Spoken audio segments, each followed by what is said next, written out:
Hey Kev, let's follow this trail over here. This looks like there might be something waiting down there. All right. Hey, wait a minute. Do you hear that? Yeah, I thought it was just me. What the heck is that? I don't know what that is. Whoa, do you smell that too? That's unbelievable. Hey, look. What the? Hey, look, those branches are moving over there. What the heck is that? Holy cow, is that what I think it is? Look at that thing. Oh my God. It's a freaking Sasquatch.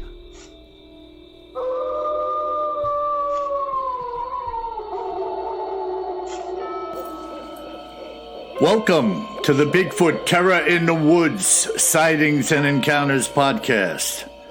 I am your host, W.J. Sheehan, author of the series of books, Bigfoot Terror in the Woods, Sightings and Encounters.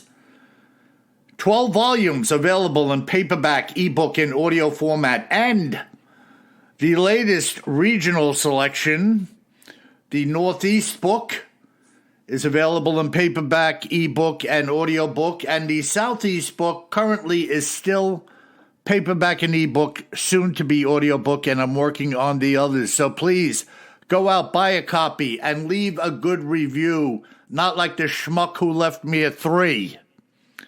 And now, may I introduce you to my brother and co-host, KJ Sheehan. Kev, how are you? Hey, don't pull any punches with those guys that give you bad reviews. I don't care. You want to see punches? I'm going to hit them like freaking Popeye on speed. Well, as you can tell, I sound a little bit like Rudolph with the mud covering his glowing nose today. Yes, it is. I don't want to wear this. I got another head and chest cold that I caught courtesy of American Airlines. Great. Yeah. But I'm doing okay. I'll fight through it. Maybe they're working through the pharmaceutical community and get a kickback for everybody that gets sick. Could be. I don't know. But I'm doing all right. But folks, I'm sorry if I sound like I have a different microphone or something like that. It's just my chest cold and head cold and everything else. And I'll try to hit the mute button before I start sneezing and coughing and wheezing and everything else. I'll try. That's the commitment I can make. No guarantees. We don't get any sick days here on the podcast, you know. It's a low budget operation. No we don't sick even get time. any vacation days. I mean, come on. Vacation, we only work one day a week. Well, yeah, but we got to fit it in with everything else. If I'm working one day a week, I want 2 sick days a month and 3 vacation days a month. And I'd like the whole summer off. Yes. Granted. Okay, that was easy. Now all you got to do is find a guy that's going to give it to you because it ain't me. 100%. Oh, my God. So what do we got today, Kevin? Our Cryptids in the News and Other Oddities segment. Yeah, I came across this site, Bill, as I was exploring things to talk about. And it's a site from Pennsylvania, the great state of Pennsylvania, that has a whole bunch of archived accounts listed on the website. So I'm going to go through a small handful of some short accounts all around the state of Pennsylvania. Interesting, huh? How does that sound? Sounds good. Any age to these or no? Yeah. They're. I'll give you the dates of each one of them. So okay. They're not ancient, but they do go back a ways. Okay. Okay. Yeah. So the first one we're going to talk about in not any order of importance or anything. I think they're chronologically in order. Is November 11th, 2011, outside of Westover, Pennsylvania, on State Route 36. And the account comes from a truck driver that was driving down Highway 36 to get to Jonestown, Pennsylvania. As he rounded a bend in the road, to his surprise, he saw a creature standing in the road and walking across to the other side. Wow. Yeah. He says he came close to hitting the creature. It did not seem to be frightened, but just kept walking across the road. Wow. The driver said that he knew it wasn't a bear and at first thought it was a person in costume. The more he thought about it, the more he felt it was the real thing. Mm-hmm. The driver described the creature as approximately 6 feet tall, weighing approximately 200 pounds, covered in long light brown hair from head to toe, except for the face, which appeared to be whitish. Wow. So isn't that interesting? And by the way, like, what nut job would be walking in a costume crossing the street in front of a truck at night in the mountains of Pennsylvania? Right? No. And Kev, not a very monstrous description. No. I mean, he's not over embellishing what he saw. 6 foot tall, 200. I mean, I'm 200 and like 5'11". I was going to say he's a little smaller than me. Yep, just out in the road, it's just foolishness to think that you or I would be wandering, standing in the middle of the street in a furry costume. Yeah, this doesn't make sense. Yeah, but no, I agree. Again, the guy's not trying to over embellish. 9 feet tall, 1,200 pounds. He's like, hey, it's about 6 foot tall and 200 in my estimation. Well, you never know. Maybe in Pennsylvania they grow them a little smaller too. Yeah, it could have been Junior. Could have been Junior. Could have been. Out for He's a little like, hey, come on, man. I'm a big guy. Yeah. I'm tough. I don't want to wear this thing on my nose anymore. It reminded me when you were talking about it of that account with Wilfredo and Helena Gomez where they were coming up the road. You remember that? It was nighttime and they started to pick up debris in the road in their headlights and saw the truck up ahead with the flashes on. Yep. And that guy in the truck, he told Wilfredo, I saw a Bigfoot. I crashed into a Bigfoot that was chasing a deer across the road. Yep. So that was, just that easy. Rounding a bend, oops, there it is. Whether it knew you were coming or not, it obviously didn't care too much. Nope. And it was in no hurry to get away from this guy. It walked away. Right. So, interesting though, man. Cool. Yeah, this one's pretty interesting. So going back, I guess about 58 years to the winter of 1966. Okay. Near a town called Kimberton, Pennsylvania. All right. And the account goes that 3 children were riding toboggans on a steep farm hill. Okay. And it was getting toward dusk when they saw a creature watching them from the edge of the field at the tree line. Huh. So I think we could all imagine that being kids, right? Sure. Having a great time sledding and sun's starting to go down. A couple of more runs, Yeah. And but they have this feeling that something is or they saw a creature watching them from the edge of the field at the tree line. Mm-hmm. And they said that the kids said that they could see that it was a very tall creature of maybe 7 foot tall. It was all hair, dark brown, long-armed, and made no noise. Wow. The creature stayed at the forest edge watching the children for at least half an hour. They watched it as it moved back into the forest. Per the witnesses, they first thought it might be a bear or a tree stump. And we've heard that before, right, Bill? That's right. They don't move that much. Nope. But quickly realized that it was not a tree stump. Mm-hmm. They also said that it was not a shadow. It unnerved the children. It unnerved the children watched by the creature, and they did not return back to the spot again for over a week until they got the courage up to go back to that same spot where they had seen the figure. All they discovered was an area of snow that had been walked on, but could not clearly make out any of the tracks. Which makes sense because it was a week later, right? Right. Can you admit, Kev, I got to ask you, would you have stayed around after you saw that thing for a half an hour? No way. I don't get that whole thing, Yeah. What are you waiting for? To come out and run across the field, and now you're in an altercation if you're lucky? Altercation. What are you going to do with this giant, hairy beast? Yeah, well, remember what happened to those college students over in Russia? Yeah, cutting holes. Love pass. Yeah, cutting holes in the side of the tent, and their bodies were tongue ripped out, naked, beat up. Awesome creep fest. Yeah, I mean, geez. Well, I mean, look, everybody has a brain, but the longer I live, the more I realize few people are using it adequately. And, if I see this thing next to the wood line by me, I registered in my brain what I'm looking at, and then I'm getting the hell out of there.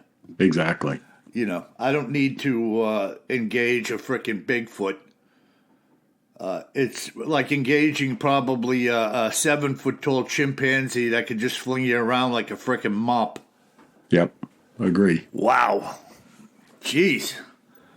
Interesting. All right. So now we're going forward in time again. I promised kind of a bit of a random order, but this is a great account. So this is on January 1st, New Year's Day, 2012. Okay. And it's at 2:45 in the morning. Wow. So after celebrating New Year's Eve.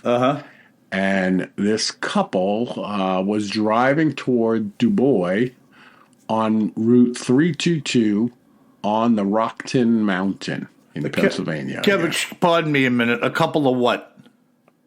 Couple of people, a young couple. Sorry. No. I was trying to get a rise out of you. When you said a couple, I was like, a couple of what? See, the head cold's getting the best of me today. I'm a little off. Go ahead.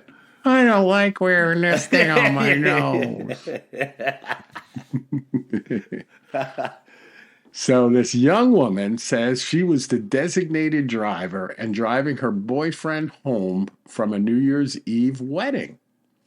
And they were driving across Rockton Mountain on 322 toward Du Bois. I don't know how they pronounce it. And they saw a black object along the right side of the road on the berm. So the shoulder next to the road. Yeah. At first, she thought it was a bush, but then it moved. As she got closer, she thought it may be a man in black clothing until she was just about to pass it, and my headlights really lit it up. The large figure was black in color, covered in hair, and stood between 6 and 7 feet tall. Wow. The creature began to run toward the guardrail and then leapt over the guardrail without using its arms to jump over. At that time, she saw the bottom of its feet, and they appeared brown in color. Just as that happened, my boyfriend asked me if I saw what he just saw, and I said yes. Wow. Right? So she thinks he's kind of snoozing over there while she's driving. And he's like, did you see what I just saw? Yeah. Yeah. And I've had a number of those, Kev, where people said the exact same thing. It's on the side of the road, looked like a little spruce tree, a stump, and then it moved. Yep. And listen, catching a Bigfoot kind of off guard is no different than seeing a hawk on the ground or some other type of animal that you just catch. Could be as common as a deer, right? You're coming around, oh, there's a deer. I mean, they're doing their thing, and sometimes they're not necessarily thinking about who's coming in a car. Absolutely. Why do we have to think that Bigfoot is so entirely elusive all the time? They can get seen. They are seen. Right. So that's interesting, man. Yeah, I love that account, and she does say that it was very fast. It went from a crouching position, then stood up, ran, and leapt over the guardrail. Yeah. And by the way, I'm not joking here. You're going to think I'm kidding, but I keep seeing these spruce trees, especially when they're kind of above the tree line when I'm out near the mountains. but I haven't seen him move yet. But I do look at him and I'm thinking like, man, that could be, and I'm watching and watching. Yeah. But I haven't seen any of them move yet. Well, I told you, Dave, if you're out there, love you, bro.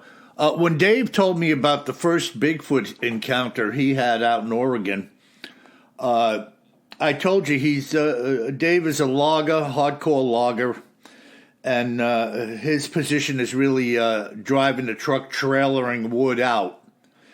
And he was coming back empty, as I recall, and he pulled off what they call a spur to kind of get off the main road, because the guys moving in trucks have the right of way and they communicate by CB. But he pulled off this spur to take care of business, shall we say. And he went down into this little tiny ravine. You know, I picture him going down a little hill 10 feet to take care, out of sight, you know. And he was in there and had just got going. And my recollection is there was like a beam of sunlight starting to come down like through the canopy, illuminating this stump. And all of a sudden the stump stands up and walks away.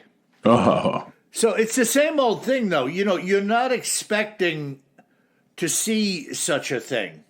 No. And the coloration, I don't care if it's brown, black, silvery gray, you know, whatever it is, it has a tendency to blend in the woods. And like I say, if something is squatting or standing still, you're not expecting Bigfoot. You know, it's a stump, no, it's 100%. a broken tree, you know. And so it's no shock to me, and it would probably catch me as well, you know, Kev? Yeah, no doubt about it. Absolutely. But interesting, very interesting. Well, all right, and our last one I'm going to go through, Bill, comes July 20th, 2009, in Cibola, Pennsylvania, in the early evening. Mm-hmm. And this is from a woman living north of Cibola in a rural wooded area. She sighted what she first thought was a large bear standing on two legs, watching her from the woods. Okay. As she stood on the deck of her house in the early evening hours. Mm-hmm. So after a few minutes of watching what she thought was a bear, she realized the bear was not a bear, but a tall, dark-colored creature covered in hair. Yeah, there you go. Yeah, and get this. The woman also claimed that for several days prior to her sighting, in the early morning hours, she felt like she was being watched by something in the woods. Absolutely. Because you were being watched by something in the woods. That's right. That's right. That's that sixth sense built into you to pay attention. 100%. Yeah. Wow.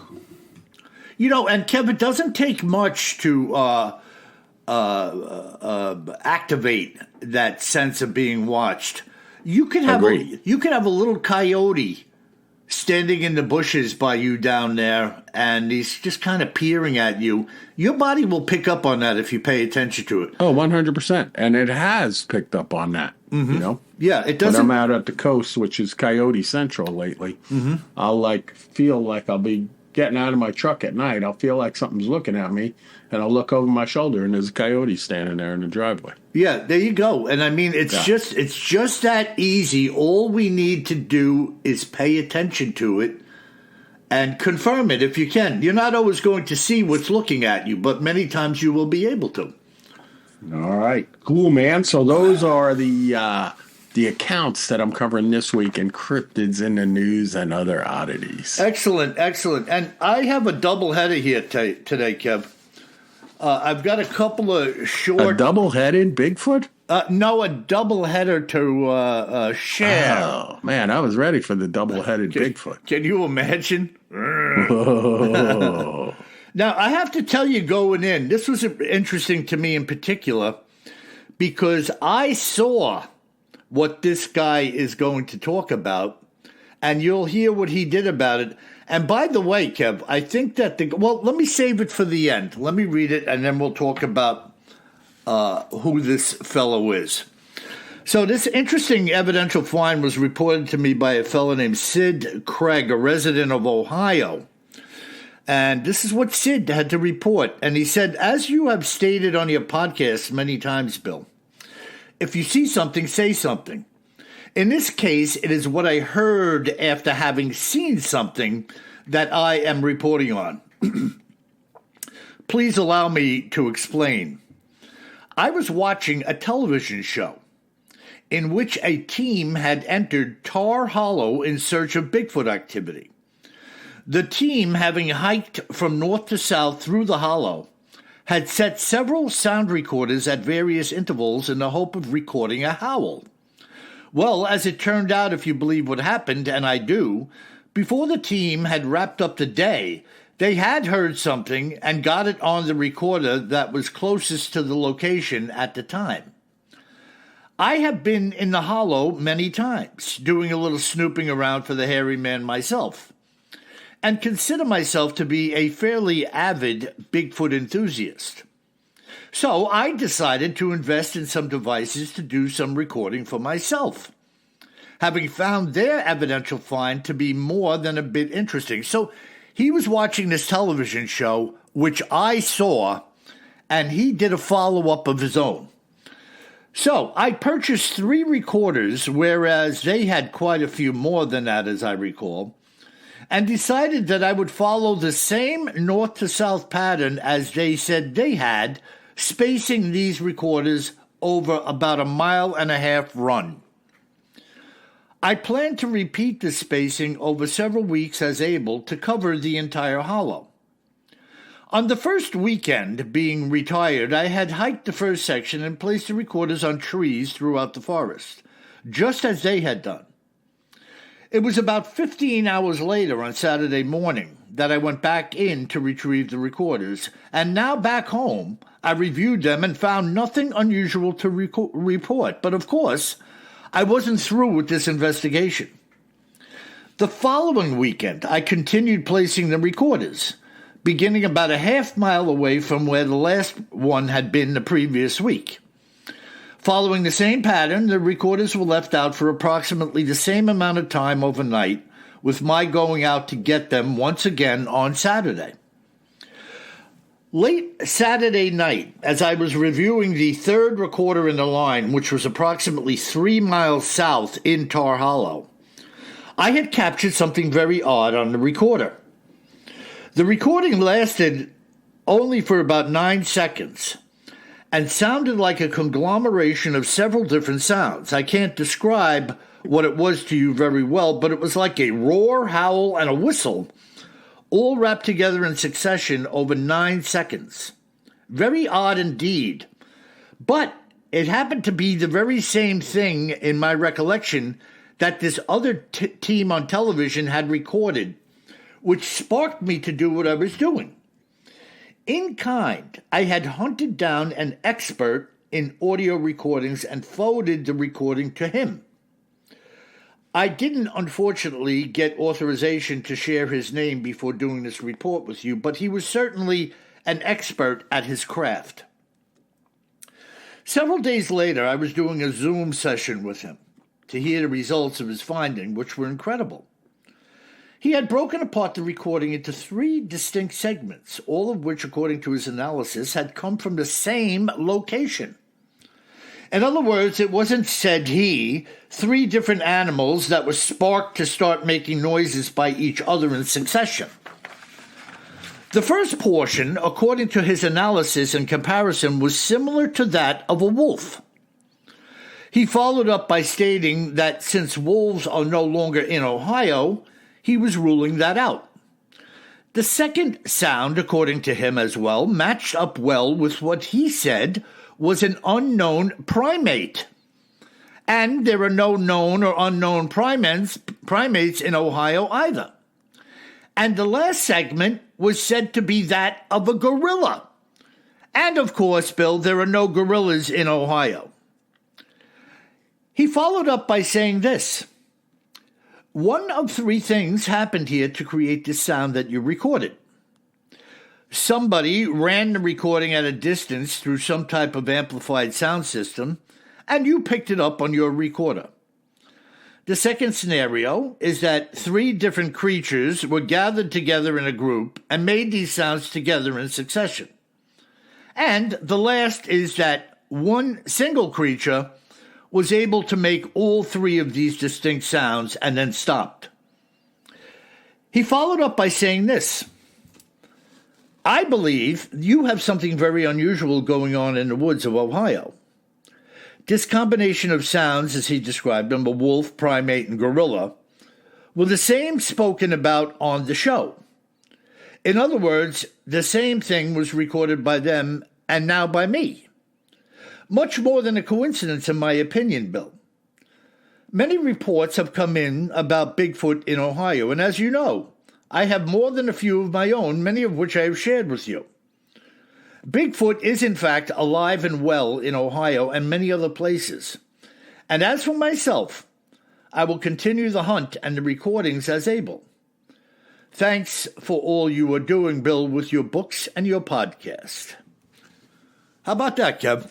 Very cool. So he goes out to a location where he saw a TV show and they had an encounter and has a little bit of an encounter himself. Yes. Now, I could be wrong. I believe the guy who he saw on TV is part of the team on Beyond Skinwalker. Okay, but I don't remember them going to Ohio. Well, not them. Not on Beyond Skinwalker. The one guy was acting individually, doing another show that I caught a couple of episodes of years back. And I think it was him, and they were in this Tar Hollow place. Oh, okay. I misunderstood. Right. He was investigating, like, strange things with a camera crew. Yeah. Yeah. And I'm pretty sure he was looking for evidence of Bigfoot in Ohio. And it was them that set up these audio devices, which this guy decided to do in suit because it was in his backyard, you know? Cool. Interesting, huh? A wolf. A wolf. A primate, an unknown primate, and a gorilla in Ohio. You know, that was one circus train that got out of control. yeah. I mean, what a weird combination, though, huh? Yeah. No saber-toothed tiger? No. They heard another scream that they believe was W.J. Sheehan from recordings on his podcast. Ah, yes.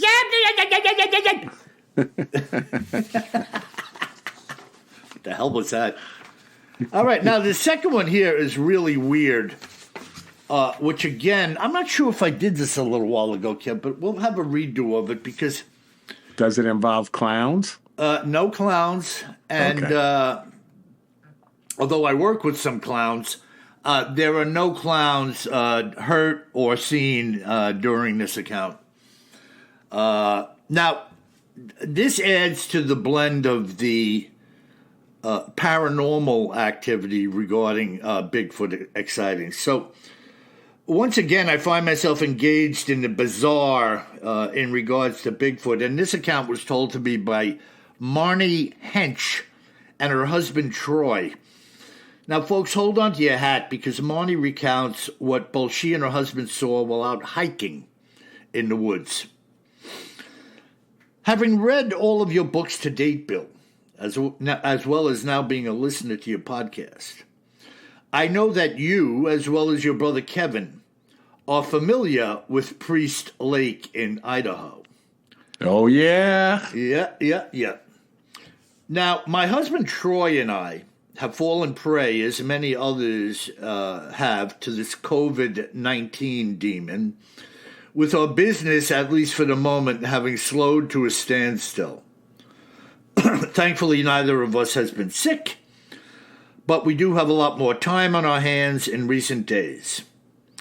We are both enthusiasts when it comes to Bigfoot, although neither of us has seen anything in regards to their existence, which is to say, until this day of which I am about to tell you. In July 2020, the two of us were out for a little day hike at Lookout Mountain. Familiar with that, Kev? Yep. Which stands visibly close to Priest Lake, as you may or may not know. I'll take May. May, yeah.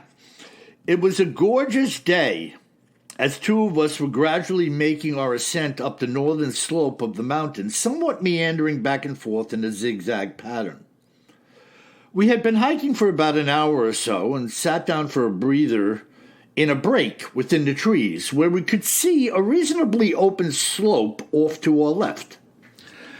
This particular slope was fairly sparse as far as trees are concerned, which meant exactly nothing to us until we saw what we saw.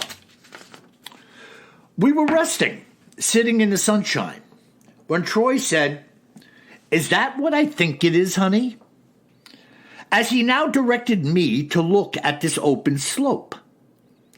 The slope was more than likely at least 1,000 yards away, and walking up it was a black figure, with long arms flailing about at its side. My immediate thought was that it was a Bigfoot, and that's all I could say. Obviously, at such a distance, it's anyone's argument as to the veracity of what I'm telling you, but there was an immediate identification of abnormally long arms and an odd kind of gait to this thing as it was walking. It was also ascending very quickly up what appeared to be an extremely steep slope. Neither of us had ever been in the spot where it was, so at the time we were pretty much guessing as to what the grade was concerning its steepness. As we now stood watching, within maybe about 10 strides, it looked from our vantage point to be getting shorter and shorter until it was out of sight. Just like it had gone down a flight of stairs until the last thing to lose sight of was its head. I hope you can follow what I have just said. The two of us were somewhat excited about the whole thing and started to kick around the idea that it had walked behind some type of angled outcropping, making it appear like it had just descended a flight of stairs. As I said, we had never hiked that area, so we didn't know what was there. And 3 weeks later, we were back again, and this time heading to that slope. The ascent was fairly rugged and very steep, covered in dense timber, and then breaking into the open area we had seen from afar weeks earlier. We noticed immediately that there was no such outcropping that could have or would have hid the creature, or make it appear to have descended.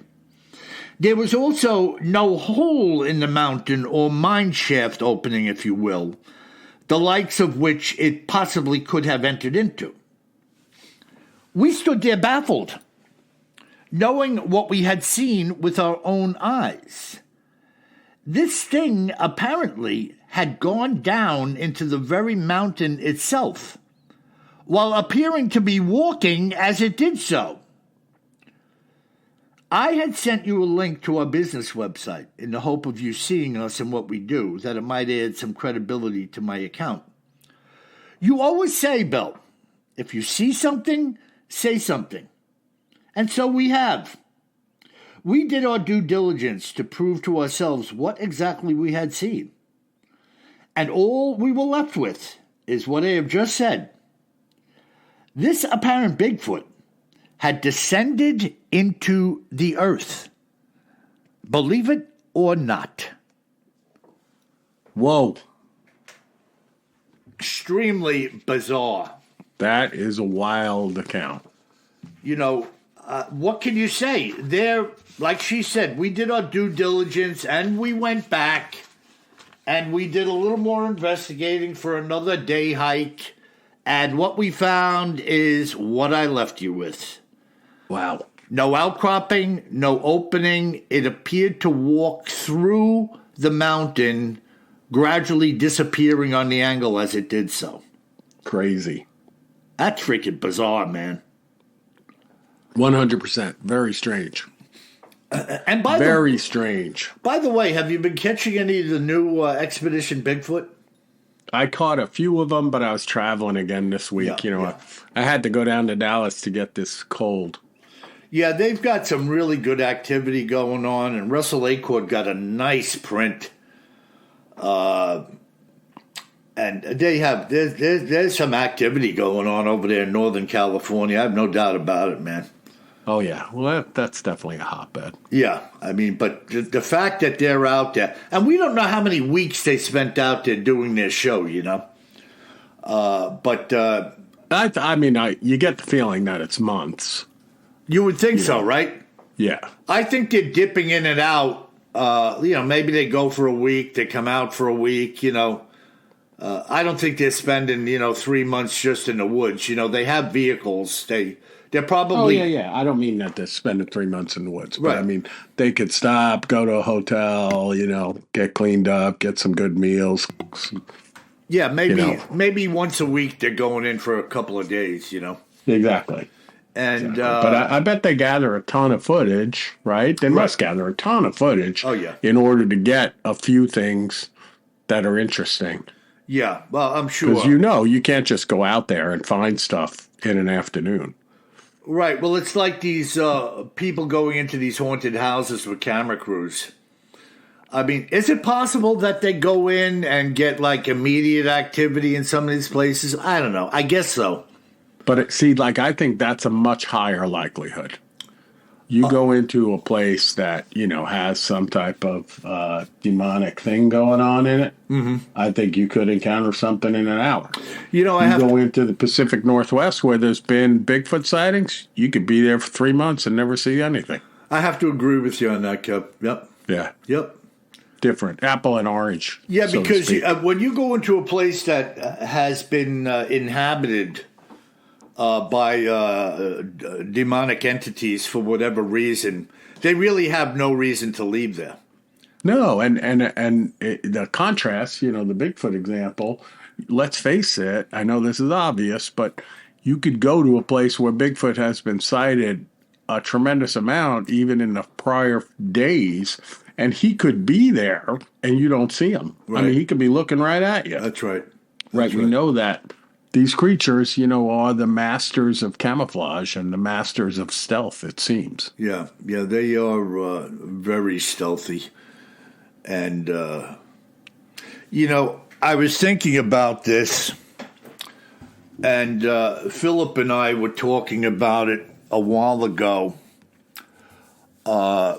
When you get into advanced studies of like Kung Fu, rice paper is laid out on the floor, and you practice and learn how to walk on the sides of your feet, curling them in, to walk quietly.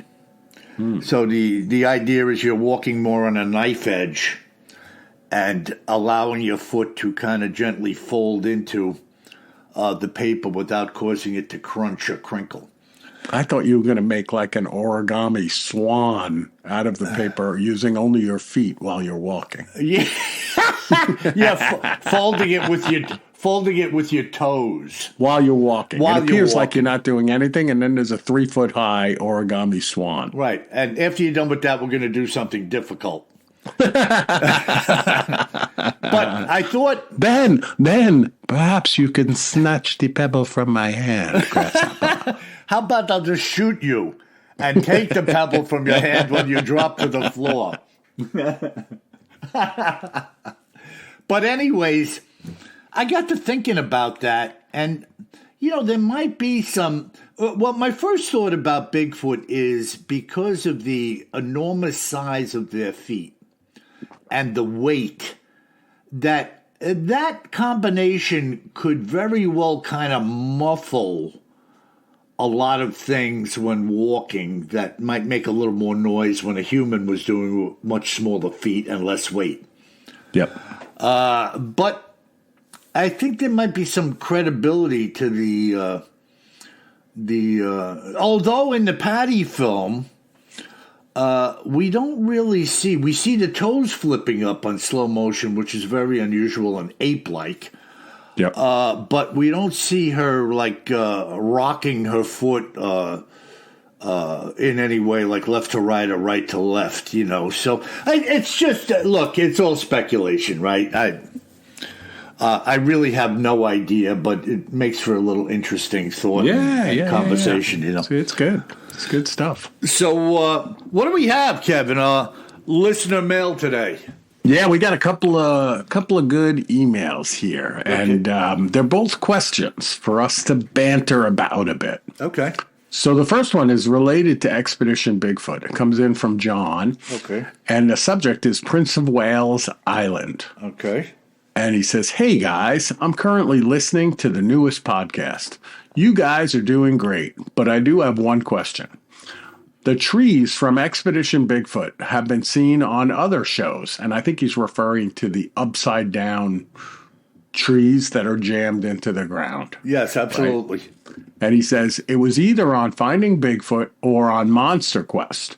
Just wondering when Bill's friend, the logger, said that they actually had put those trees upside down. Not disagreeing, just curious."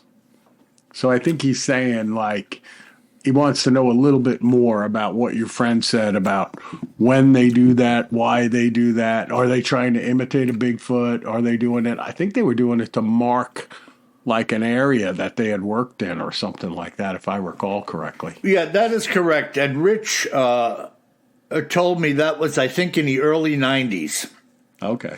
So plenty of time for logs to weather and, you know, you talking, what are we talking, Jim? Early 90s, we're talking 30, 40 years ago? Oh, a long time, yeah. Yeah, so plenty of time for a stump to get weathered and have some moss grow on it and, you know, get pretty beat up looking. And Absolutely. I know they were talking about, you know, their examination, that it didn't seem like any mechanical device was used. But I'm telling you, I have seen this machinery, many videos from my friends that they send me about operations and how this goes. And these things grab something, and they've got it, man. They're not slipping. It's not chafing. It's not moving around. It's a bite, a compressed grab, and a jam. Yeah. And I have no experience. But I'm thinking there doesn't necessarily have to be much to see on the outside bark of the log that it has been mechanically placed there. Again, we'd have to watch it ourselves. But you're talking about the passage of 30, 40 years to the exterior of the tree with weathering on Prince of Wales Island. I don't think you're going to see a lot there. No. Because those trees, as I recall, on Expedition Bigfoot, they had no bark on them or anything. They were just looked like driftwood, kind of. Exactly. Yeah. And now, we've discussed this before. There have been reports and accounts of an individual tree in an odd location. And that's not the same as what we're talking about here or what Rich was talking about, where there was a pattern of trees that were left. And remember, I shared with you, the loggers have told me that they are notoriously pranksters. And I guess they're bored or they're just goofing. But like one of my buds told me, like a logger might find an old truck motor abandoned in the woods and grab that thing with one of the machines and park it in the top of a tree. So, you know, you come through it sometime, maybe in 50 freaking years, and see this motor and say, what the heck? Look, there's a 6-cylinder up in that tree. You know, just like a goof. But some other people might say, you know, Bigfoot put it up there, you know. And such is not the case, you know. So I hope that's helpful, but it's kind of cool and interesting, you know. That's cool.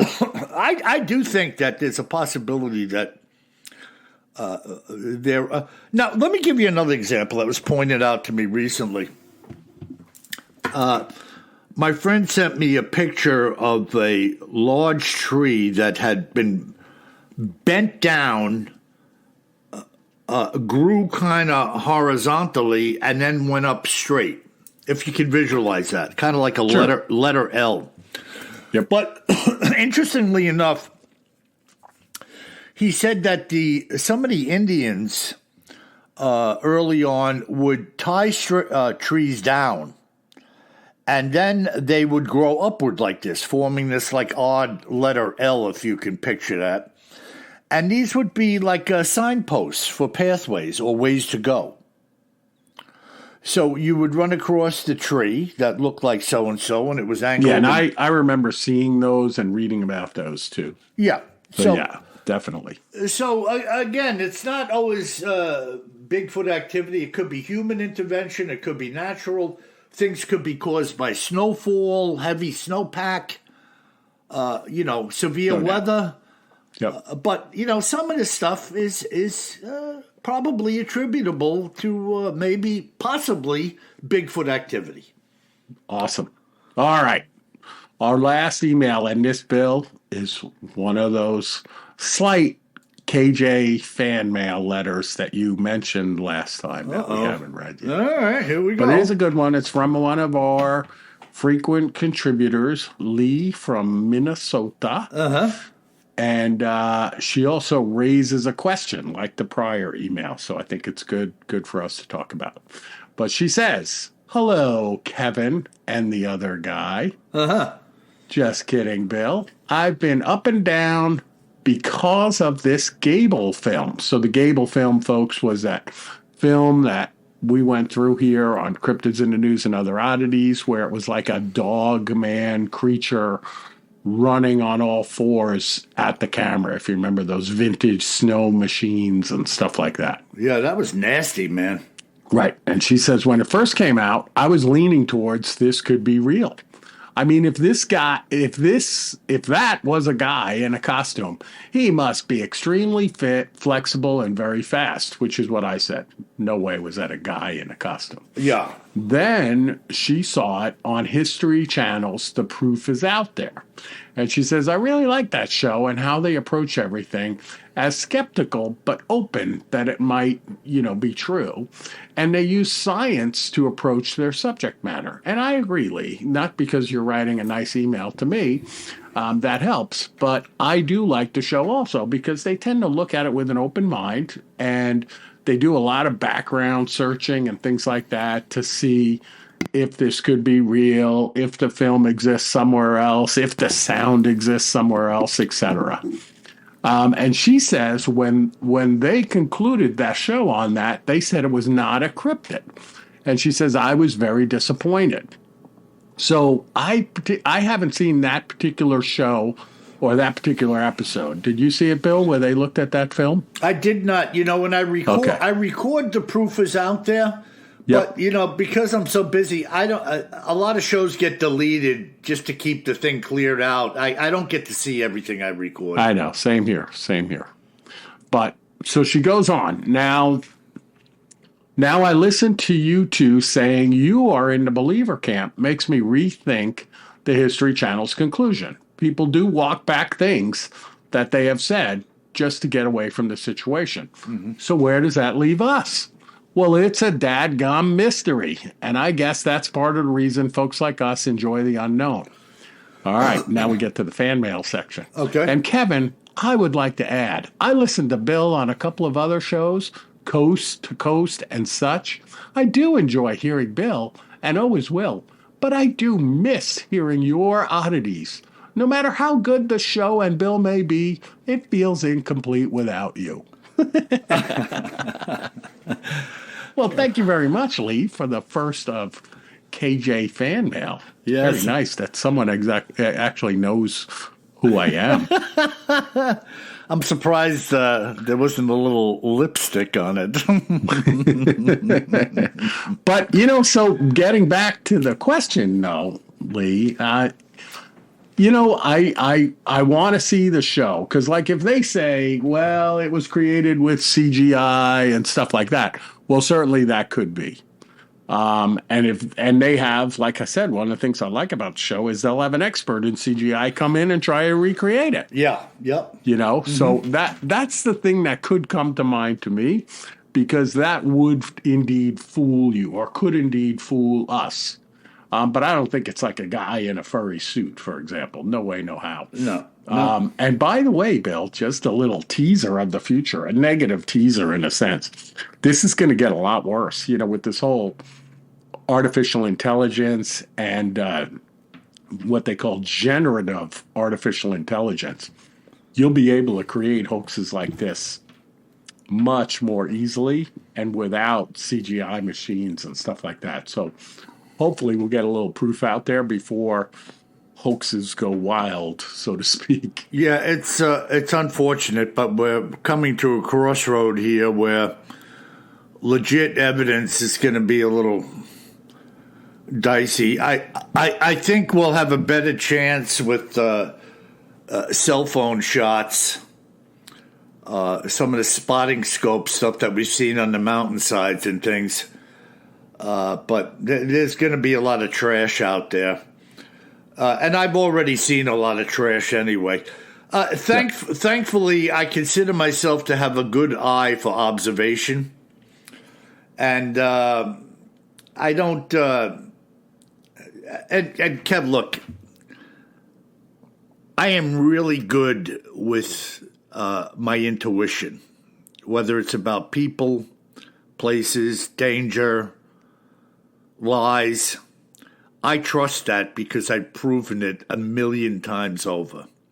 And when I see something, and I will get like an immediate check, yes, no. And I just rely on that. And I've seen some stuff where I was just like, wow, legit. Agree. Agree 100%. Other stuff, garbage, immediately. You're pretty good at it. When I show you stuff, folks, and like when I share it with my brother, he'll like usually immediately say fake, Yeah. And all right, Bill. Well, that's it this week. Good podcast. Yeah, excellent. Let's bring it home before I start coughing again. All right, and remember, folks, if you should be out there in the woods in Tar Hollow or Pennsylvania, marching around, hiking, having a good old time, you best remember one thing, my friends. Always carry more gun than you think you're going to need. Sleep tight.